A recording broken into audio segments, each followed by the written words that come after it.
Friends, आज जो है हम लोग एक्सरसाइज 3.5 का क्वेश्चन नंबर 4 लेके आए हैं। इससे पहले क्वेश्चन नंबर 1, 2 और 3 इससे पहले वाली वीडियो में मैंने करा दी है।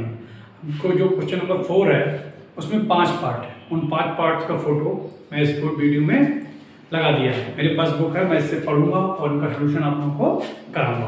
तो जो पहला सवाल है वो एक छात्रावास के मासिक व्यय का एक भाग नियत है। शेष इस पर निर्भर करता है कि छात्र ने कितने दिन भोजन लिया है। जब एक विद्यार्थी ए को जो 20 दिन भोजन करता है 1000 छात्रावास व्यय अदा करने पड़ते हैं, जबकि एक विद्यार्थी बी को जो 26 दिन भोजन करता है को 1180 रुपए अदा करने पड़ते हैं। तो ये कह रहा है नियत व्यय और प्रतिदिन के भोजन का मूल्य क्या होगा। तो दो चीजें इसमें हैं, एक तो नियत व्यय और प्रतिदिन के भोजन का मूल्य। तो हम क्या करेंगे, इसे मान लेंगे। माना छात्रावास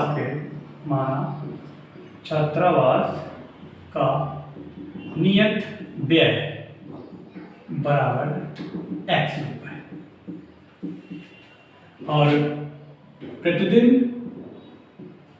भोजन का व्यय या भोजन का खर्च बराबर 22 रुपए। क्योंकि इसमें दो चीजें पूछ रहा है, एक तो नियत व्यय और प्रतिदिन भोजन का खर्च। तो सबसे पहले प्रश्नानुसार विद्यार्थी ए के लिए आप लोग सवाल पे निगाह जरूर रखिएगा, क्योंकि इन सवालों में सबसे इंपॉर्टेंट चीज होती है सवाल को देखना, पढ़ना, उसके बाद समीकरण का बनाना। तो सबसे पहले कह रहा है ए के लिए विद्यार्थी ए जो 20 दिन भोजन करता है। अब विद्यार्थी ए जो नियत व्यय है, नियत व्यय का मतलब उसे इतना पैसा देना ही देना है। तो नियत व्यय क्या होगा, x प्लस 20 दिन इसने भोजन किया है। एक दिन का खर्च कितना है भाई, तो 20 दिन का हो जाएगा 20 22 और 20 दिन का इसने कितना रुपया दिया है, 1000 रुपया। तो 1000 रुपये ये हो गई हमारी समीकरण नंबर 1। पुनः विद्यार्थी बी के लिए नियत में तो देना ही देना है। बी ने क्या किया है, 26 दिन भोजन किया है, तो 26 बाई और रुपए इसने कितने दिए हैं, 1180 रुपए इसने दे दिए हैं। तो ये हो गया हमारा समीकरण नंबर 2। अब हमें क्या करना है, अब ये करना है कि इन दोनों समीकरणों को हमें हल करना है। किससे, बच जोड़न से। अगर सवाल में विधि का नाम नहीं दिया है तो हम स्वतंत्र हैं, किसी भी विधि से इसे हल कर सकते हैं। क्योंकि एक्सरसाइज बच जोड़न की है, इसलिए हमें सारे सवाल बच जोड़न से करने होंगे। तो बच जोड़न से करने के लिए इस समीकरण का क्या करेंगे, x प्लस 20 माइनस 1000 बराबर 0। तुलना कर देंगे a1x plus b1 plus c1 बराबर 0 से तुलना करने पर आगे की सारी प्रोसेसिंग वही है।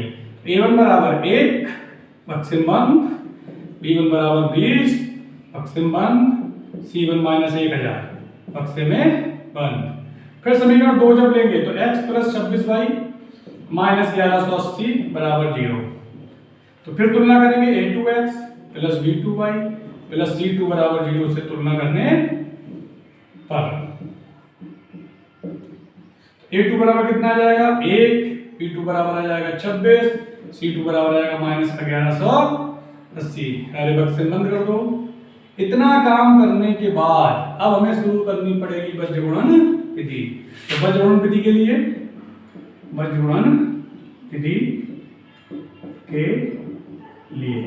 वही बताया था, b1 c1 a1 और b1, b2 c2 a2 और b2। अब b1 हमारा कितना है, b1 हमारा है 20, c1 कितना है माइनस का 1000, a1 कितना है 1 और b1 फिर से हमारा कितना है 20। ऐसे b2 कितना है 26, a2 कितना है c2 कितना है माइनस का 1180, a2 कितना है 1, b2 कितना है 26। इसे ऐसे बंद कर लेना जिससे कंफ्यूजन ना रहे a और b में।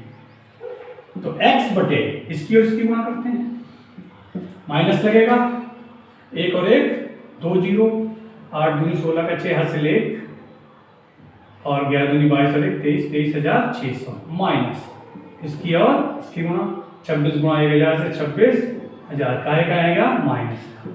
ऐसी बाई बटे इसकी और इसकी गुणा 1000 काहे के माइनस के माइनस 1180 काय के माइनस का 1/, इसकी और इसकी गुणा 26 से कम 26 माइनस 20 x बटे माइनस 23,600 प्लस 26,000 y बटे माइनस का 1,000 प्लस का 1180 1/26 में से 20 गए 6 x बटे 26,000 में से घटाएंगे 2 जीरो ऐसे रह जाएंगे 10 में से 6 गए 4 5 में से 3 गए 2 2400 है के प्लस के y बटे 1180 में से 1,000 गया 180 का है के प्लस के और 1/6 ऐसे ही रहेगा फर्स्ट एंड थर्ड से x बटे 2400 बराबर 1/6 x बराबर 2400 बटे 6 6 चौक 24 x बराबर कितना आ गया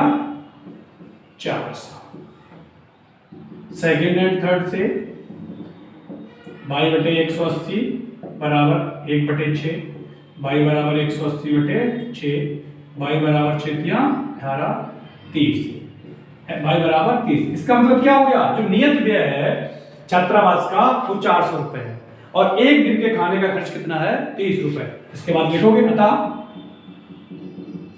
छात्रावास का नियत व्यय बराबर x बराबर 400 रुपए प्रतिदिन भोजन का खर्च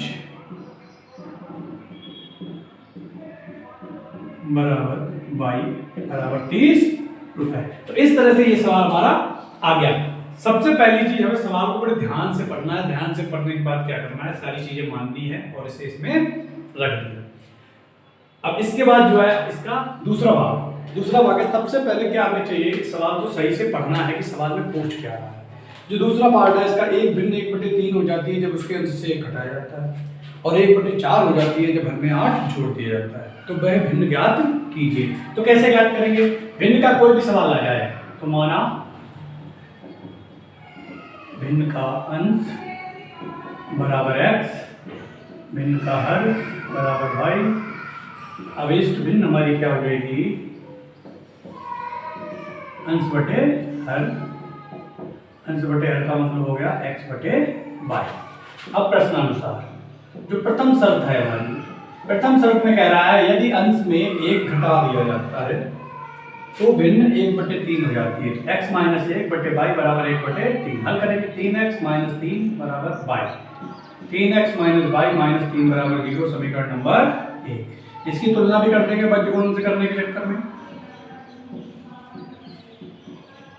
तुलना करने पर a1 बराबर 3 b1 बराबर -1 c1 बराबर -3 पुनः इन्हें बॉक्स में रखेंगे। दूसरी कंडीशन है यदि हर में 4 जोड़ दिया जाता है हर में 8 जोड़ दिया जाता है तो वह 1/4 हो जाती है। हर में 8 जोड़ दिया अंश में कुछ जोड़ने को नहीं कर रहा है ऐसे छोड़ देंगे तो 1/4 हो जाती है। 4x बराबर y plus 8 4x minus y minus 8 बराबर 0 समीकरण नंबर 2। इसकी तुलना करेंगे a2x plus b2y plus c2 बराबर 0 से तुलना करने पर a2 बराबर 4 बॉक्स बंद b2 माइनस 1 बॉक्स बंद c2 माइनस का 8 बॉक्स में बंद। अब a1 b1 c1 a2 b2 c2 आ गए। आगे काम बज्रगुणन से b1 c1 a1 b1 b2 c2 a2 b2। अब b1 कितना है माइनस का 1 c1 कितना है माइनस का 3 a1 कितना है 3 और b1 फिर से है माइनस का 1। ऐसे b2 माइनस का 1 c2 माइनस का 8 a2 4 और फिर b2 माइनस 1। चिन्ह की दिक्कत नहीं आएगी।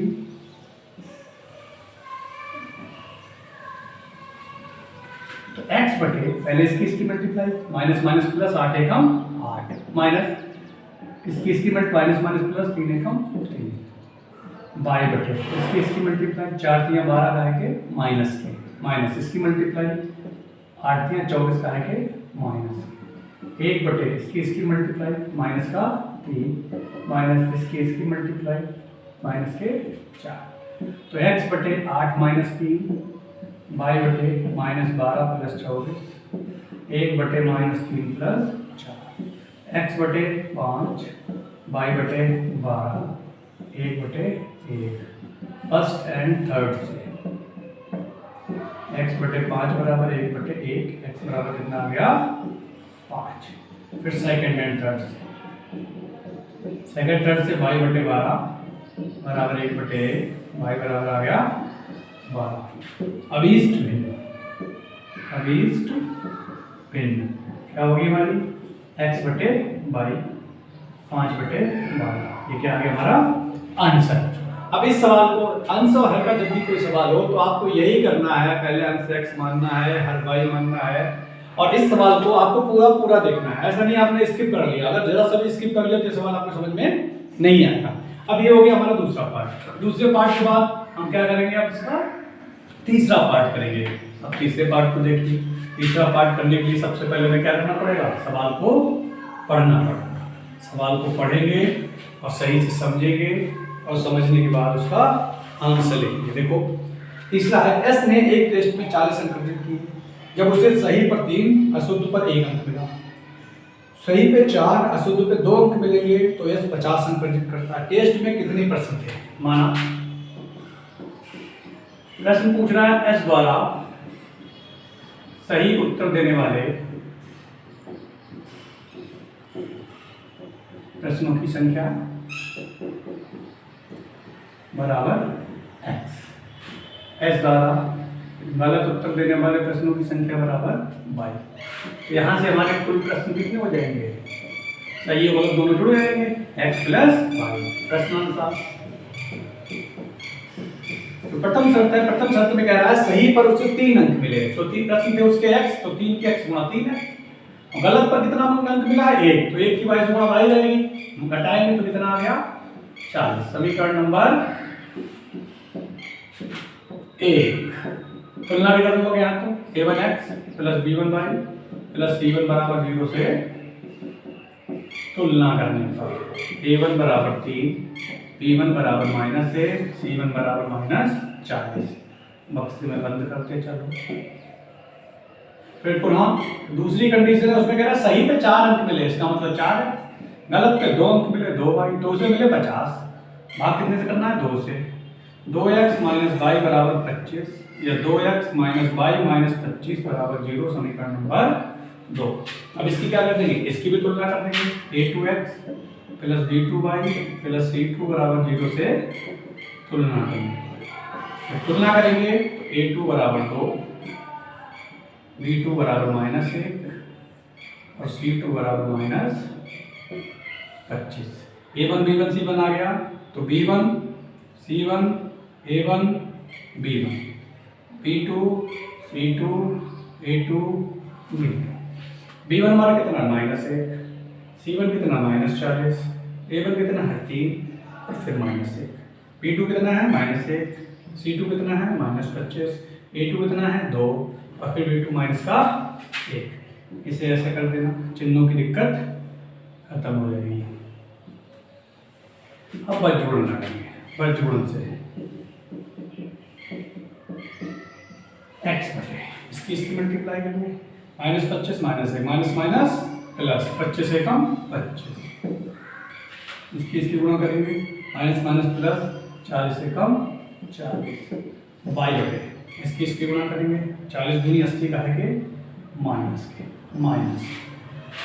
25 दिया 75 का है के माइनस बराबर 1 बटे इसकी गुणा करेंगे। 3 एकम 3 का है के माइनस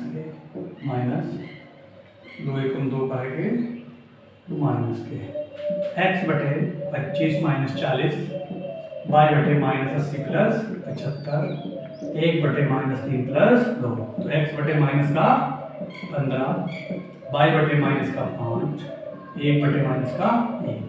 फर्स्ट एंड थर्ड से x बटे -15, 1 बटे -1, x बराबर 15। सेकेंड एंड थर्ड से y बटे -5, 1 बटे -1, तो y बराबर माइनस का माइनस कट जाएंगे प्लस का 5। x आ गया और y आ गया, तो क्या लिखूंगा था s द्वारा सही उत्तर देने वाले प्रश्नों की संख्या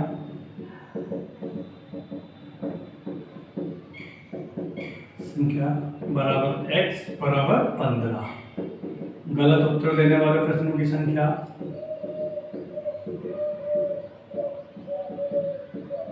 बराबर 22 बराबर 5, कुल प्रश्नों की संख्या x प्लस 15 प्लस 5 बराबर 20। ये हमारा आंसर हुआ।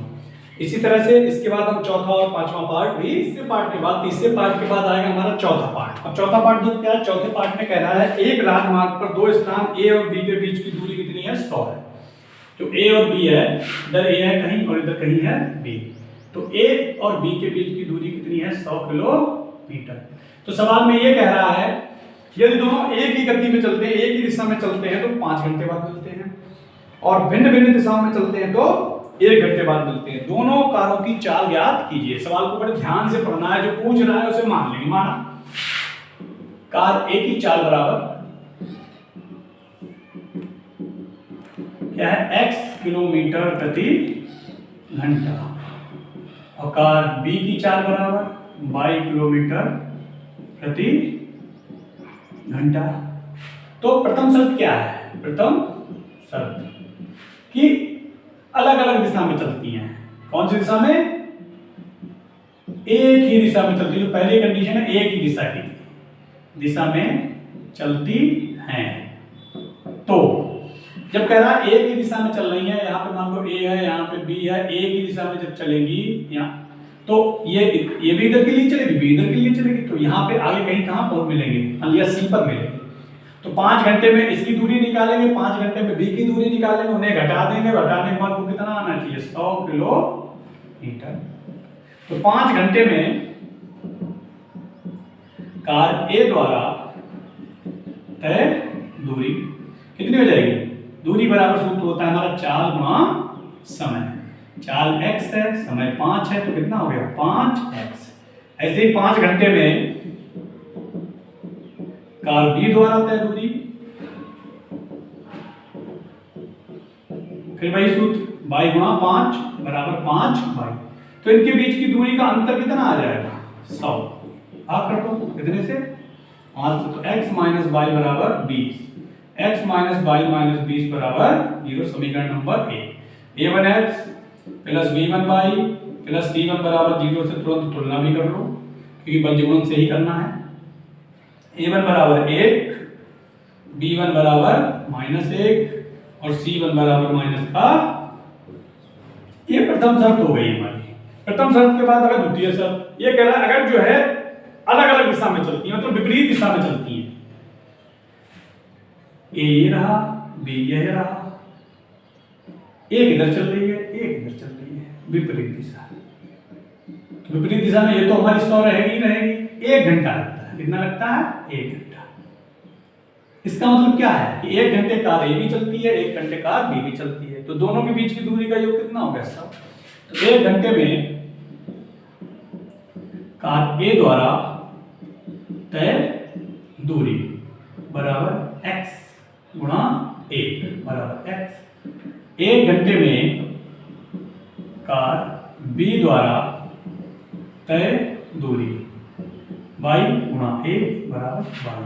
प्रश्न अनुसार अब जो विपरीत दिशा में चल रही है, इनका योग कितना होगा, 100। x प्लस y बराबर 100, x प्लस y माइनस 100 बराबर 0। समीकरण 2 तुलना कर दो, a2x plus b2y plus c2 बराबर 0 से तुलना करने पर a2 बराबर 1, b2 बराबर 1, c2 बराबर -100।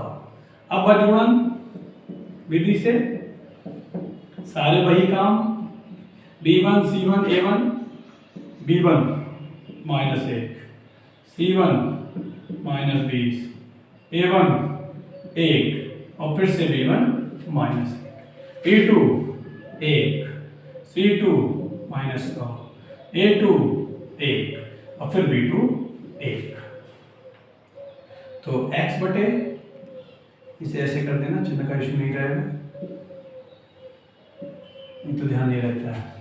इसकी मल्टीप्लाई 100 एकम 100 आएगा प्लस का, माइनस इसकी मल्टीप्लाई 20 की होगी, माइनस का 20 बाई बटे इसकी मल्टीप्लाई 20 एकम 20 का आएगा माइनस का, माइनस इसकी मल्टीप्लाई 100 एकम 100 का आएगा होगा माइनस का, 1 बटे 1 एकम 1 माइनस का, x बटे 100 प्लस 20 बाई बटे माइनस 20 प्लस 100, 1 बटे 1 प्लस 1 क्या हो जाएगा, x बटे 120 बाई बटे 100 में से 20 का 80, 1 बटे 2 फर्स्ट एंड थर्ड से, x बटे 120 बराबर 1 बटे 2, x बराबर 120 बटे 2, x बराबर 60 किलोमीटर प्रति घंटा, 60 kilometre per hour. Second and third से y बटे 80 बराबर 1 बटे 2, y बराबर 80 बटे 2, y बराबर 40 किलोमीटर पर आवर। अतः लिखना भी बहुत जरूरी है, पहली कार की चाल बराबर x बराबर 60 किलोमीटर प्रति घंटा, दूसरी कार की चाल बराबर y बराबर 40 किलोमीटर प्रति घंटा। तो इस तरह से ये हमारा सवाल कंप्लीट हुआ। अब इसे करने के बाद भाई इस सवाल को हमने कर लिया, इस सवाल को करने को सबसे मेन चीज इस सवाल में क्या है, वो ये है कि इस सवाल को आपको कायदे से पढ़ना है और समझना है। एक चीज ये समझ में आ जाए, एक चीज ये समझ में आ जाए, समझ लो सवाल लग गया। अब इस सवाल को समझने के बाद अब इसका एक पार्ट और बचा है, जिससे मैं देता हूं, इसकी समीकरणें बनवा दूंगा, समीकरणों को हल आप लोग घर से करोगे और आंसर को जो है कमेंट बॉक्स में देंगे। और इन सवालों को करना है तो आप लोगों को वीडियो पूरी से पूरी देखनी है, ऐसा नहीं कहीं पे थोड़ी सी स्किप कर ली, जरा सा भी सवाल अगर बीच में गड़बड़ हो गया तो आप लोगों को क्या है पूरा समझ में नहीं आएगा। इसीलिए वीडियो को स्किप ना करें, पूरा वीडियो देख अंत तक। अब देखिए जो अगला सवाल है, एक आयत का क्षेत्रफल 9 वर्ग इकाई कम हो जाता है यदि उसकी लंबाई 5 कम कर दी जाए और चौड़ाई 3 बढ़ा दी जाए। यदि लंबाई 3 बढ़ा देंगे, चौड़ाई 2 इकाई बढ़ा दें तो क्षेत्रफल इतना बढ़ जाता है। आयत की विमाएं ज्ञात कीजिए। पहला काम यही है, माना आयत की लंबाई बराबर x, ये देख लो किलोमीटर सेंटीमीटर क्या दिया हुआ है, वर्ग इकाई दिया है तो x इकाई मानेंगे, आयत की चौड़ाई बाई इकाई। तो जो इस आयत का क्षेत्रफल क्या हो जाए, आयत के क्षेत्रफल का सूत्र क्या होता है, लंबाई वहां चौड़ाई, मतलब x बाई क्षेत्रफल है हमारा x बाई आ गया। मतलब जब हमने लंबाई चौड़ाई मानी है तो इसका क्षेत्रफल कितना है, x बाई। तो प्रथम शर्त है, प्रथम शर्त में ये कह रहा है क्षेत्रफल 9 वर्ग इकाई कम हो जाता है यदि उसकी लंबाई 5 कम कर दी जाए।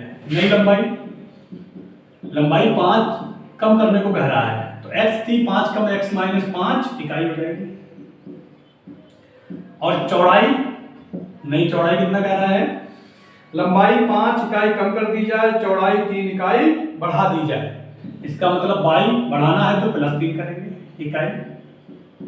तो क्षेत्रफल इसका क्या आ जाएगा, क्षेत्रफल इसका आ जाएगा x minus 5 into y plus 3। हल करेंगे, x y plus 3 minus 5 y plus 3, x y plus 3x minus 5y minus 5 दिया 15। नया क्षेत्रफल हमारा ये आ गया, नया क्षेत्रफल। अब ये कह रहा है यदि उसकी लंबाई 5 कम कर दी जाती है, चौड़ाई 3 बढ़ा दी जाती है, क्षेत्रफल 9 वर्ग इकाई कम हो जाता है।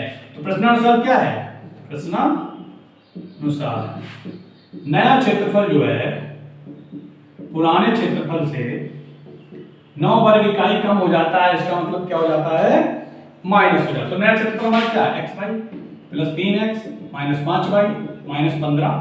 और आप पुराना क्षेत्रफल कितना है हमारा एक्स वाई माइनस का 9, एक्स वाई से एक्स वाई चला गया, 3x minus 5y minus 15 plus 9 बराबर 0, 3x माइनस 5y 15 में से 9 गए 6 माइनस के 6 बराबर 0, समीकरण नंबर 1। ये पहली समीकरण बन गई। अब पहली समीकरण के बाद अब दोबारा हमें द्वितीय शर्त देखनी है।